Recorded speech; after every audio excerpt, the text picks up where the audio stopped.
Hi, this is Tom Fleming, and I'm going to give you a free art lesson on how to use salt, table salt and sea salt in creating textures with watercolor.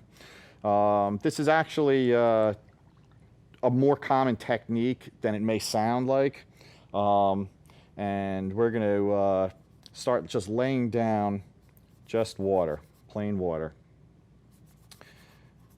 And the nice thing about watercolor is that it's very unpredictable, and the sea salt really creates some really cool textures.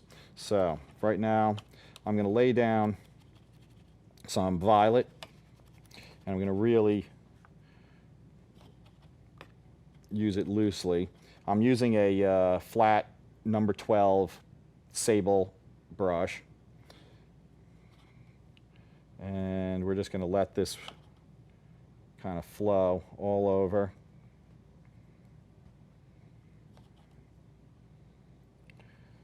Okay, and then I'm going to go in, throw in some blues, and this is just a cobalt blue, and we'll let those blend together a little bit.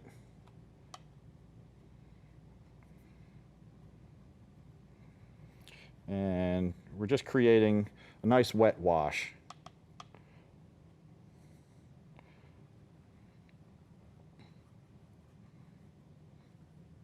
Okay, and I'm just gonna get a little dab there, a little darker color.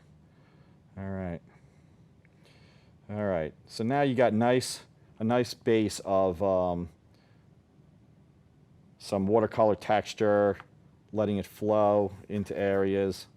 And I'm going to take some coarse sea salt, and I'm going to just dry some of these little bubbles. Sometimes when the water is a little too heavy, it'll inhibit the salt from doing its trick. But I'm going to just take it, and with kind of a controlled area, I would sprinkle it in my hand actually to control it a little bit better. I'm just going to hit the top of this with the coarse. Then at the bottom, I'm going to take regular table salt, and I'll sprinkle that down here. Okay. Now, right now, you really can't tell what's gonna really happen and how it's gonna react. So I have to wait a few minutes. What's gonna happen is that water is gonna absorb into the salt. You let it dry a bit, and it's gonna create all these textures. And once that paint is dry, you just brush the salt off, and it leaves behind these fantastic textures. So at this point, I'm gonna let this dry, and we'll be right back.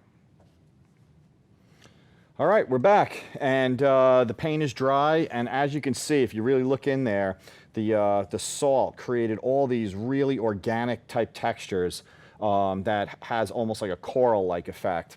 There's, you know, you can see some larger where the crushed sea salt was, and then the very fine little tiny little areas where the table salt was.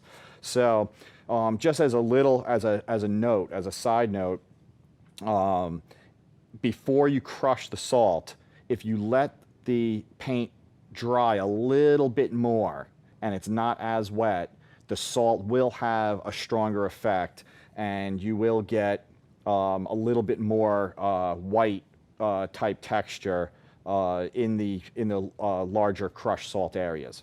So hope that was informative, hope that helped, and you know, go out, get some salt, lay down some watercolor, and give it a try. Also, be sure to check out my website at www.flemingeditions.com. My art book is Draw and Paint Fantasy Females, and get out there and start painting. Thanks.